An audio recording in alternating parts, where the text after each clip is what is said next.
warahmatullahi taala wabarakatuh dan selamat sejahtera. Alhamdulillah, hari ini kita dapatlah bersama-sama dengan cikgu untuk kita mengulang kaji tajuk tingkatan 4 sebagai latihan untuk anda bersedia menghadapi peperiksaan percubaan. Baiklah, kita lihat apakah modul yang telah cikgu ketengahkan. Okey, hari ini kita kongsi dalam modul kluster Zamrud. Untuk bahagian kertas 1 nanti kita akan terangkan, kita akan lihat kepada fokus kertas 2. Okey, cuba lihat Okey, dalam paparan ni cikgu cuba besarkan dulu.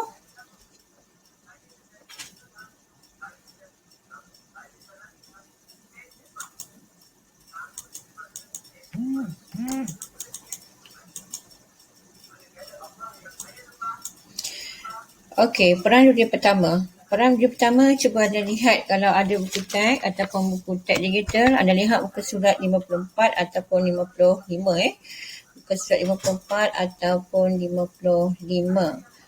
Okey, kita catat di sini muka surat 54 ataupun 55. Okey, soalan yang pertama tentang peran dunia pertama. Peran dunia pertama berlaku dalam kalangan negara di Eropah termasuk Empayar Uthmaniyah.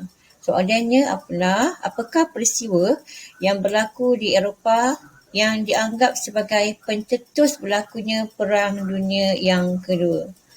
Okey, soalan di sini kita akan lihat kepada peristiwa. Jadi soalan ni adalah menjurus kepada fakta peristiwa yang berlaku di Eropah sebab yang dianggap sebagai pencetus berlakunya Perang Dunia Pertama. Jadi kita lihat kalau tajuk ni, dia yang paling penting sekali ni adalah pembunuhan Archduke Ferdinand Putera Mahkota Austria-Hungary. Okey, jadi kita akan mulakan jawapan peristiwa yang berlaku di Eropah sebagai pencetus Perang Dunia Pertama di Eropah ialah pembunuhan Archduke Ferdinand Putera Mahkota Austria-Hungary dan isterinya Sophie oleh seorang pemuda Serbia. Jadi kata penting dekat sini, kita akan cuba lihat dahulu. Kata penting yang perlu anda lihat di sini, nama tokoh dia tak boleh silap lah. Pembunuhan Archduke, dan juga Sophie. Serta kalau kita tak nyatakan Sophie, kita nyatakan isterinya. Dan oleh seorang pemuda Serbia ni mesti ada. Jadi subjek ni dia mesti tepat orangnya sebab dia adalah peristiwa yang menjadi pencetus maksudnya klimax berlakunya Perang Dunia yang Pertama. Jadi kat sini anda perlu fokus betul-betul tentang orangnya. Okey, cuba cikgu tukar kepada slide yang betul Okey, cikgu cuba tukar pada betul slide. Okey, cuba cikgu zoom dulu.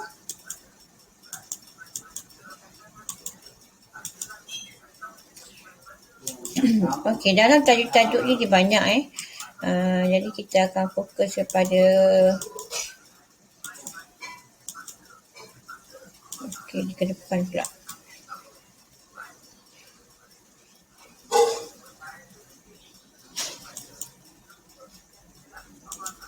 Okey, sekejap tak ada problem. Okey, soalan yang pertama tadi kita telah kembali kepada Perang Dunia dia dah ke depan pula tajuk ni. Okey, kalau Perang Dunia Pertama ni anda perlu lihat soalan yang berkaitan soalan yang berkaitan tadi anda perlu lihat apakah peristiwa yang penting dalam Perang Dunia yang Pertama. Kita ke depan dahulu. Kita ke depan ni. Okey, muka surat tadi ke 13. Tak cikgu muka surat 19, 20. Dalam muka surat 23. Oh ya, 23. Okey, inilah soalan dia tadi. Okey, soalan yang kedua. Tanya, yang ni senang lah. Soalan ni ada huruf Roman. Senaraikan dua pakatan yang wujud semasa Perang Dunia Pertama. Bila dia menyatakan Perang Dunia Pertama dekat sini, kita kena fokus lah. Pakatan yang berkait di sini adalah pakatan kuasa tengah dan juga pakatan bertiga. Cikgu cuba lihat sekejap. Apa yang perlu anda fokus kat sini? Okey, yang perlu difokus kat sini adalah pakatan kuasa tengah. Kita tak boleh silaplah meletakkan kuasa tengah dan pakatan bertiga. Jadi nama pakatan maka nyatakanlah pakatan. Okey, yang ketiga, perjanjian Versailles. Perjanjian Versailles ni adalah perjanjian yang ditandatangani dalam Perang Dunia Pertama. Soalannya ialah, berdasarkan perjanjian tersebut, iaitu perjanjian Versailles yang telah ditandatangani antara Pakatan Bertiga dengan Jerman, apakah syarat yang dikenakan kepada Jerman? Okey, jadinya apakah Jerman perlu buat dalam perjanjian Versailles? So, kita akan lihat dekat sini, soalan fokusnya ialah, apakah jawapan? Okey, jawapan kat sini C ialah, syarat yang dikenakan kepada Jerman ialah bertanggungjawab terhadap kemusnahan akibat perang. Okey, di sini ada kata kerja yang perlu anda lihat. Bertanggungjawab.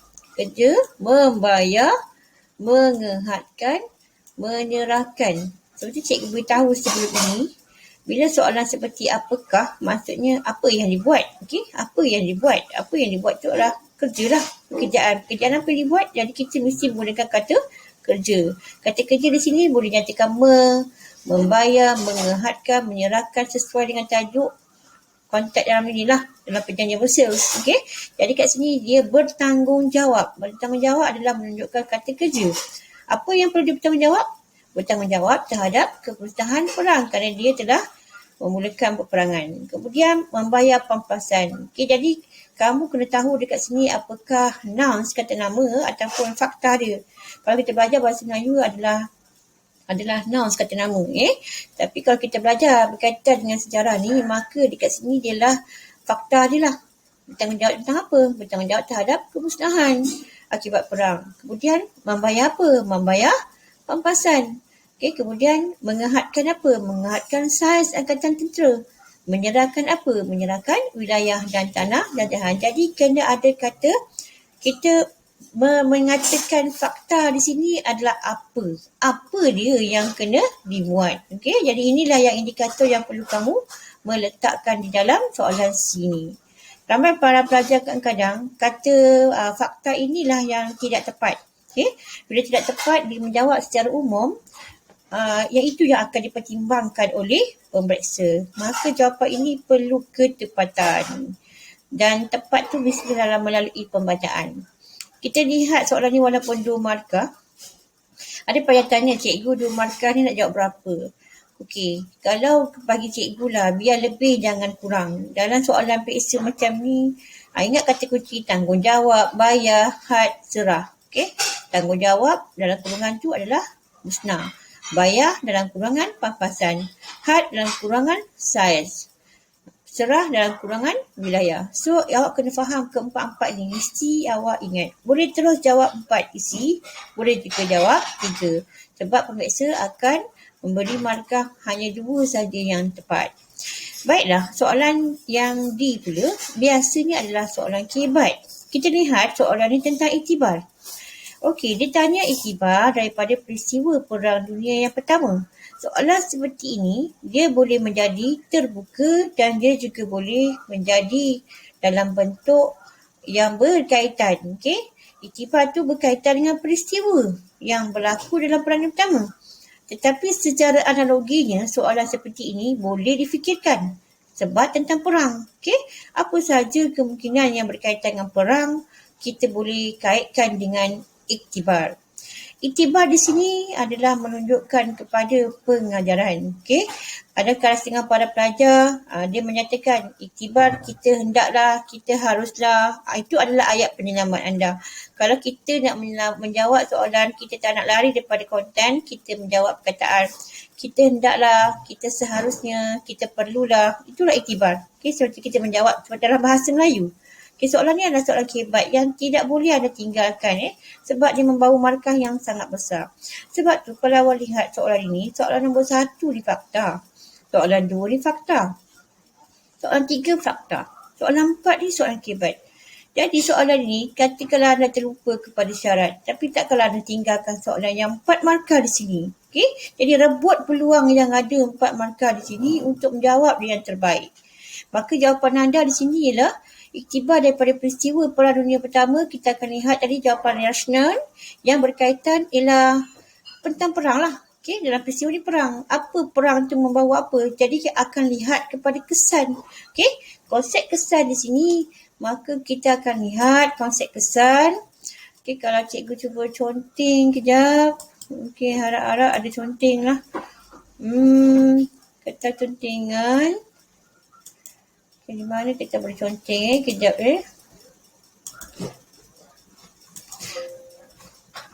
Kejap.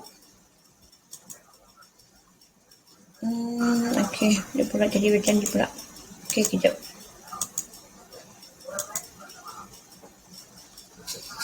Okey, kalau kita patah balik, cikgu nak patah balik kepada bentuk macam ni.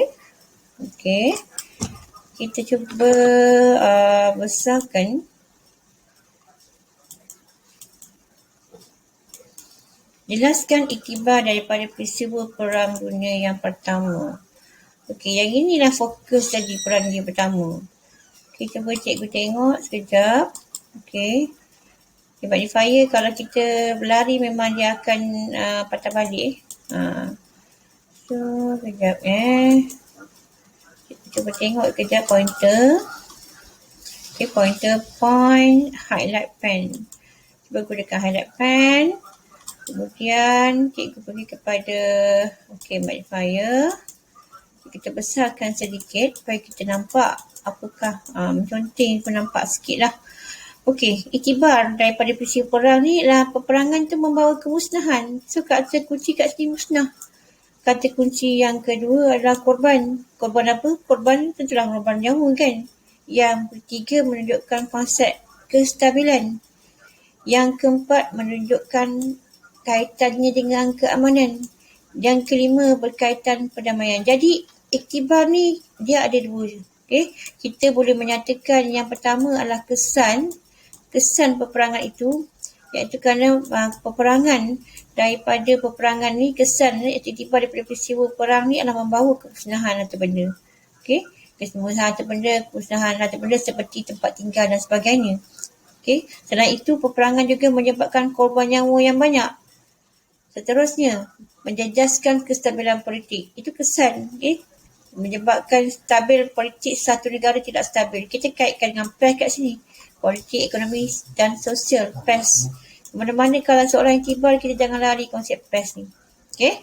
Kepentingan mempertahankan keamanan dunia. Jadi konsep kat sini kita memberikan satu cadangan bahawa pentingnya ada konsep aman. Okay? Apa dia? Aman. Kita perlulah menjaga keamanan, mempertahankan keamanan dunia dan pada masa sama membawa pada konsep perundingan. Okay, sampai bila kita nak perang, jadi kita perlulah menyatakan sebagai satu usulan bahawa pentingnya ada satu perundingan di sini. Okay, itulah sebagai satu cara lah. Okay, ni rundingan RON. Okay, jadi apa yang perlu kamu lihat kat sini, inilah contoh. Maka janganlah jawab 4 markah sini anda kadang-kadang tertinggal bagi jawab 2. Jadi kena alert lah markah.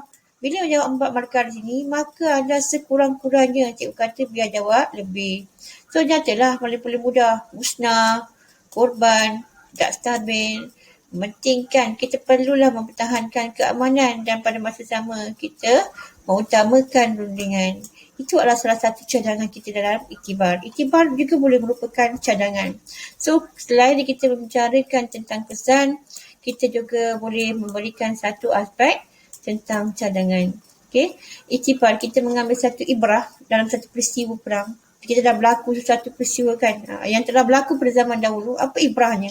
Apakah pengajaran yang kita boleh dapat? Itulah namanya cadangan. Okey, kita lihat pada muka surat yang berikutnya.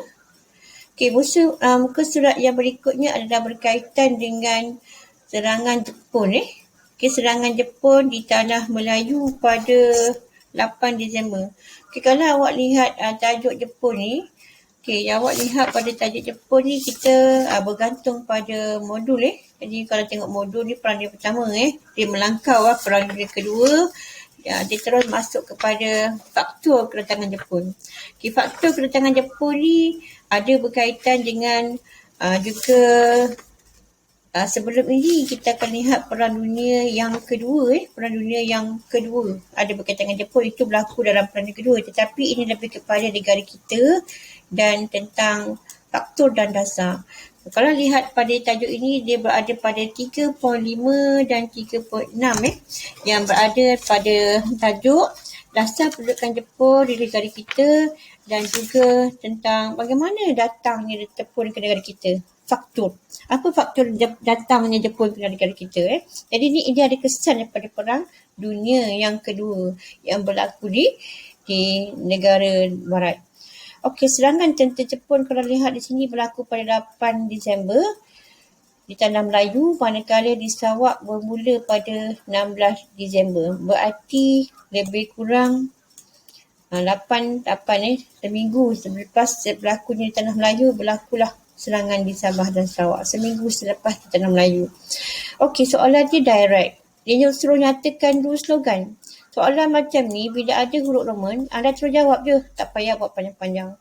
Tapi kena faham soalan. Slogan yang digunakan ataupun yang digunakan oleh tentera Jepun. Kata kat sini, kata kunci tentera Jepun untuk propaganda. Ini dah biasa dah propaganda semangat anti penjajah. Iaitu semangat Asia untuk orang Asia. Dekat sini anda tak boleh salah lah sebab soalan fakta. Seandainya kalau anda lupa, cikgu kalau salah, boleh tak kita tulis banyak-banyak kat sini? Tak ada masalah. Kalau kita terlupa, kita nak buat banyak-banyak, kita kena letaklah huruf Roman. Maksudnya huruf Roman kat sini nombor 3. Kita buatlah berapa banyak slogan yang kita tahu. Tapi inilah slogan yang paling tepat. Seandainya kita lupa, sebab soalan ni adalah soalan fakta. Soalan yang kedua. Kedatangan Jepun ke negara kita ni bertujuan untuk memenuhi keperluan ekonomi. Jelaskan pernyataan di atas. Dia dah tanya kat sini bahawa Jepun dah beritahu dah bahawa Jepun datang ke negara kita ni untuk apa? Untuk ekonomi.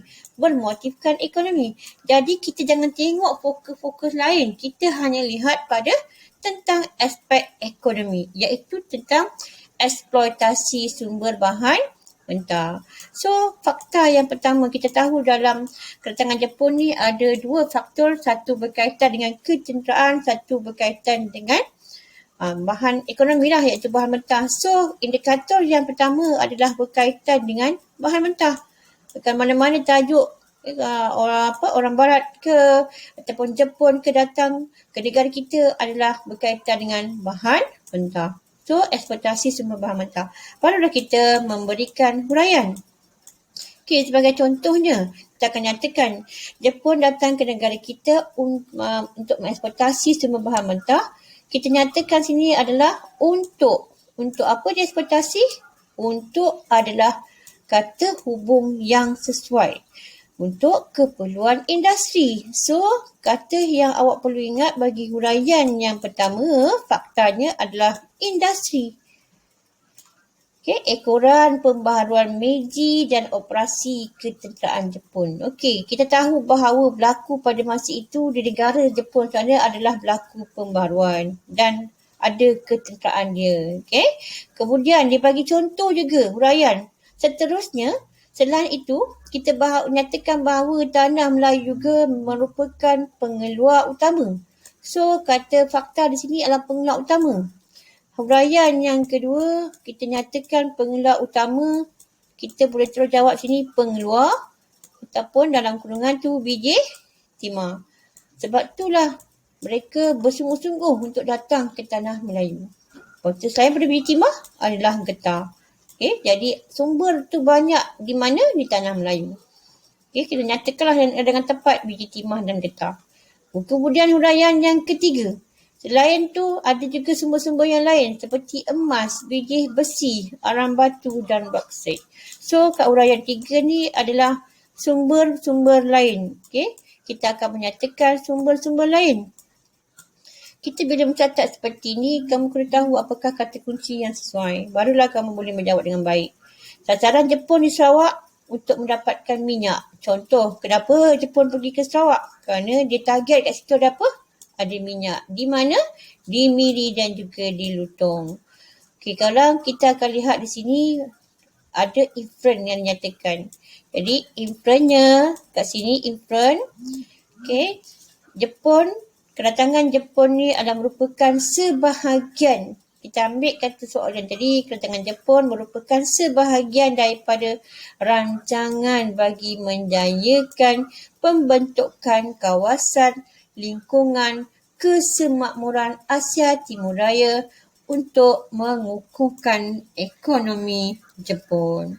Jadi ada dalam buku teks dalam buku teks dia juga merupakan fakta menunjukkan satu rancangan rupanya. Benda adalah Jepun sudah merancang untuk menjayakan program ini. Kenapa dia datang ke Tanah Melayu dan datang ke juga di Sabah dan Sarawak? Kerana dia nak membentuk satu lingkungan kesemakmuran. Lingkungan tu maksudnya satu kawasan macam empire lah. Asia dinamakan Asia Timur Raya. Asia Timur Raya tadi kita akan berkonsep dengan Jepun tadi, dan ini adalah kawasan kat sini, kawasan kesemakmuran. Kawasan semakmuran Asia Timur Raya. Untuk siapa? Untuk mengukuhkan kedudukan ekonomi Jepun. Jadi pemahaman anda pada tajuk ini adalah sangat penting. Okey, itu adalah fakta. Bila sebut fakta di sini, soalan ini memanglah ada huraian. Kerana soalan ni 4 markah, ada huraian dan ada fakta. Kemudian soalan yang ketiga, kita akan lihat soalan akibat. Dasar pendudukan Jepun meninggalkan pelbagai kesan, kesetaraan dan penderitaan rakyat. Jelaskan iktibar daripada peristiwa pendudukan Jepun. Seperti mana yang cikgu nyatakan tadi, kesan, iktibar. Dia adalah ayat yang menunjukkan kita hendaklah, kita haruslah, kita kalau nak selamat lah, awak boleh nyatakan kesan. Kesan tu adalah impak, ataupun kesan ataupun impak yang meninggalkan bekas lah daripada pendudukan Jepun yang membawa kepada kesengsaraan. Dan pada masa yang sama kita boleh meletakkan cadangan. Kesan, bila kita mengambil satu iktibar, maka kita memberikan satu cadangan yang lebih baik. Itulah namanya iktibar. Kalau kita dah pernah jatuh basikal iktibarnya, daripada jatuh basikal yang pertama, adakah kita perlu lagi jatuh kali kedua? Tidaklah. Iktibarnya, apabila pernah jatuh basikal kali pertama, maka kita tak nak lagi jatuh basikal. Kita perlulah pandu basikal itu dengan berhati-hati agar tidak jatuh kali kedua. Itulah maksudnya iktibar. Dalam kita berkaitan dengan ini, dasar pendudukan Jepun meninggalkan berbagai kesan. Iktibar daripada peristiwa tersebut ialah ketahanan. Apa ketahanan? Ya, tahan dari segi fizikal dan mental. Kalau kita tak tahan, contoh kenapa kita ada orang tu duduk rumah tu dekat dengan tepi ombak. Kata ada pendapat yang mengatakan jika takut dilanda ombak, jangan berumah di tepi pantai.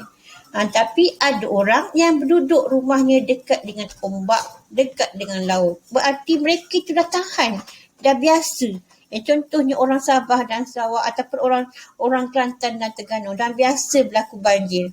Jadi ketahanan fizikal sudah ada pada diri mereka. Mereka sudah ada ketahanan fizikal dan mental. Yang kedua, mereka sudah berani menghadapi cabaran hidup. Yelah, kalau tak berani, takkanlah dia tak akan buat rumah di tepi pantai kan. Itu cerita lah untuk bagaimana kesan. So kat sini berani menghadapi apa? Cabaran hidup. Dan yang ketiga, kepercayaan diri. Yakin diri. Seorang yang begitu confident kan. Confident, dilasak ke, dihanyak ke, dihapa ke, tentu mereka tidak akan bangkit. Bangkit. Kepercayaan diri yang sangat kuat. Jadi, apa yang perlu ada kat sini? Cadangan dia perlulah mempunyai semangat spiritual dan mental. Kalau kita bagi pelajar ataupun orang yang beragama Islam, itu yang dikatakan spiritual. Adakah konsep kesabaran ni? Sebab itulah lahirlah konsep-konsep mujahid. Lahirlah konsep mujahadah. Mujahadah melawan nafsu. Mujahadah melawan penjajah. Di situlah adalah semangat spiritual. Dan ada juga lagu-lagu yang memberikan semangat, menyuntik semangat kita untuk berjihad. Jadi itulah dikatakan semangat spiritual dan mental yang kuat. Dan pada masa yang sama perlu ada strategi. Setakat spiritual dan mental saja tanpa ada strategi pun tidak boleh. Jadi perlu ada satu strategi yang baik. Jadi itulah kita perlu lihat daripada konsep cadangan itu adalah merupakan iktibar. Jadi bukan susah sebenarnya para pelajar. Kalau anda nak menjawab soalan seperti ini, 4 markah mudah saja untuk anda dapat. Okey? Janji anda perlu berani menjawab, berani menulis. Okey? Dan cikgu rasa tak adalah susah sangat untuk anda menjawab tentang soalan ini, tentang faktor kedatangan Jepun dan juga dasar. Jadi dia boleh gabung soalan ni dua-dua subtopik di dalam satu soalan. Okey, itu yang pertama tadi. Yang pertama kita nyatakan peran dunia yang pertama. Okey, cuba kita lihat kepada soalan yang bentuk objektif. Kemahiran dalam menjawab soalan objektif pula, dia kena cepat. Okey, dalam masa tempoh 1 jam, anda kena kerap lah, sebab tu kekerapan dalam kita menjawab soalan ni sangat penting. Okey, contoh, kita dapat soalan macam ni kan, 3.1, kita dah alert. Okay, kita dah baca benda ni. Okay, dah alert buku teks, buku surat berapa. Bila kita dah alert nota tu, perlu ada satu nota penting yang awak catat kat tepi. Contoh, tujuan enactment undang-undang. So, kata kunci kat sini adalah enactment undang-undang Islam. Okey, kalau cikgu akan terus nampak 1904. Okey, ini adalah guru. Kalau guru mungkin cara ni tak sama dengan cara pelajar. Okey, guru dia dah biasa, mungkin dia dah boleh ingat. Ataupun teknik guru adalah mengingat nombor. Ada orang mudah ingat nombor. Ada orang mudah ingat gambar. Ada orang mudah ingat penceritaan. So, ikut kesesuaian anda. Tapi, anda mesti mencatat. Pelajar tak ada catat tak boleh. Secara tak langsung anda lihat soalan A, B, C dan D, kita terus tandakan kata kunci. Kata kunci yang pertama berkaitan dengan risalah. Kata kunci yang kedua berkaitan dengan golongan ulama. Kata kunci yang ketiga berkaitan dengan kebenaran sultan. Kata yang kunci yang keempat juga berkaitan dengan sultan. Secara tidak langsung kita kena berfikir dengan cepat dan pantas. Terus tandakan yang tak ada berkaitan, risalah tak ada kaitan, golongan ulama tak ada kaitan. So sekarang antara C dengan D, dia mesti ada berkait rapat dengan sultan. So, anda lihatlah, kebenaran ada tak berkaitan dengan zakat? Atau dia berkaitan dengan penyebaran tulisan. Jadi dekat sini, tentulah berkaitan bila menceritakan pasal enactment undang-undang Islam, tentulah berkaitan dengan penyebaran tulisan yang berkaitan dengan agama dan politik. Jadi dia akan patah balik pasal undang-undang Islam. So kalau pelajar yang sempat berfikir secara logik akal sebenarnya boleh menjawab. Yang menjadi punca sekarang ni adalah kita tidak membaca, dan punca yang kedua kita tidak menganalisis. Yang ketiga kita kurang membuat latihan. Okay, cikgu bagi contoh sekali lagi untuk soalan yang kedua. Okay, nanti yang lain tu kamu akan selesaikan. Soalan yang kedua, terus direct kepada latar belakang Perang Dunia yang kedua. Kita terus lihat pada 3.2. Okey, peristiwa. Soalan terus nampak ni. Peristiwa apakah yang menjadi sebab? Okey, terus nampak bila sebut sebab, nampak adakah Jerman, imperialis, pakatan? Tidak.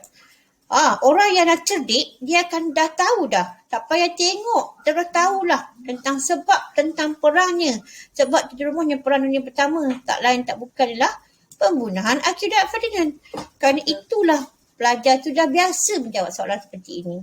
Okay? Kerana dah jawab tadi pada soalan struktur, dia jumpa pada dalam soalan objektif. Itulah kekerapan. Inilah bonus bagi para pelajar yang sering ataupun selalu membuat latihan. Sebab tu kalau cikgu suruh buat latihan, jangan sesekali kamu abaikan. Sebab natijahnya, kesannya macam inilah. Kamu akan lebih faham. Kamu akan lebih mudah untuk menjawab dengan pantas. Berbanding dengan gitu kan, lambat kita nak jawab sebab kita ambil masa. Kenapa kita ambil masa? Kerana kita kurang pembacaan, kerana kita kurang mengulang kaji, kerana kita kurang membuat latihan, atau kurang kita fokus pada guru ajar. Mungkin pada hari ini kamu dengar tapi kamu tak ulang balik. Itu juga merupakan satu masalah. Ilmu kena sentiasa ada strategi untuk mengingat. So, yang ketiga, Soalan yang ketiga ditanya kesan Perang Dunia Pertama. Lihat muka surat 57. Okey. Kita tahu dalam Perang Dunia Pertama ada beberapa kesan. Okey. Kesannya ada 3. Okey. Itu fakta utama yang perlu kamu tahu. Dalam Perang Dunia Pertama ada 3 kesan. Konsep yang pertama tentang raja. Konsep yang kedua tentang baharu. Konsep yang ketiga tentang negara kita. Okey, RBN. Itu berkaitan dengan raja, berkaitan dengan baharu, berkaitan dengan negara. Ini adalah kata kunci yang cikgu ingat. Okey, sebab cikgu tak suka mendengar atau melihat perkara-perkara yang susah. Kalau tengok kat sini setak langsung, baru ada tak? Ada. Raja tak? Ada. Yang lain ada tak? Ni ada satu lagi raja. Okey, jadi awak kena fikir raja ada 2 ni, 2 dengan 4. Adakah kemungkinan 1 dengan 4 cikgu? Ataupun jawapannya mungkin jawapannya 2 dengan 4. Tak mungkin ada raja 2 kan? Atau 1 dengan 4. Jadi kita akan lihat kat sini sama ada dikukuhkan sistem beraja hasil negeri atau runtuhnya sistem beraja. Di sini nak ada satu pengetahuan anda berkaitan dengan kesan Perang Dunia Pertama. Kita tahu dalam kesan Perang Dunia Pertama adalah runtuhnya apa? Pemerintahan beraja. Kenapa runtuh pemerintahan beraja? Kerana dekat sini kita nampak tamatnya pemerintahan beraja di beberapa buah negara. Okay, contohnya Austria-Hungary, di Rusia, Empayar Uthmania, Kerajaan Republik Jerman. Okay, semuanya adalah daripada keruntuhan pemerintahan beraja. Okay, bila runtuh pemerintahan beraja Jerman, muncul republik. Itu adalah bukti bahawa runtuh pemerintahan beraja. Muncul negara baru.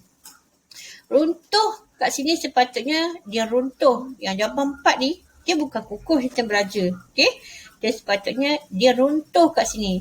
Runtuh dari sistem beraja. Jadi nombor 4 ni dah silap. Silap pada apa? Silap pada pengukuhan. Jadi ayat nombor 4 ni silap. Ini adalah pengganggu. Jadi anda kena faham ada faktor-faktor yang mengganggu di dalam soalan tersebut. Ini namanya angka arika pelengkap. Jadi pengganggu ni pengukuhan. Okay? Tidak ada dikukuhkan sebenarnya adalah keruntuhan Empayar Austria-Hungary. Kerana dia lahirlah negara-negara baru. Contohnya Czechoslovakia, Yugoslavia, okay? Dan sebagainya. Poland, Estonia, Latvia, Lithuania. Okey, kalau Empayar Uthmania ada negara seperti Lebanon, Syria dan juga Iraq. Itu adalah pengetahuan yang perlu anda tahu daripada kesan Perang Dunia yang pertama. So, ini adalah penegasan yang cikgu terangkan bagaimanakah teknik yang mudah. Kamu kena mencatat juga, kamu kena juga mengulang semula supaya anda buat sekali tapi smart work. Okey, berarti kamu memahamkan apakah kata kunci yang boleh kamu jawab di dalam soalan kertas 1 dengan cepat dan pantas serta sistematik. Okey, cikgu cuba kembali kepada asal. Okey, internet. Okey, sekejap. Kalau dilihat tadi yang telah cikgu terangkan, ini pernah terangkan, tugas kamu adalah membincangkanlah kita menyelesaikan soalan ini dan juga melihat pada jawapan pada buku teks. Teknik telah cikgu terangkan dan telah kita terangkan juga tadi tentang Perang Dunia Pertama dan telah cikgu terangkan juga tentang yang kedua tentang faktor kedatangan Jepun dan juga dasar pendudukan Jepun di negara kita.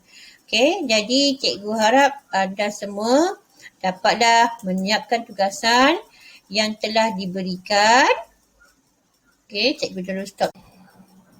Assalamualaikum warahmatullahi wabarakatuh. Okey, anda sudah melihat video yang telah cikgu berikan. Okey, jadi cikgu minta anda siapkan secepat mungkin tugasan tadilah yang telah cikgu berikan.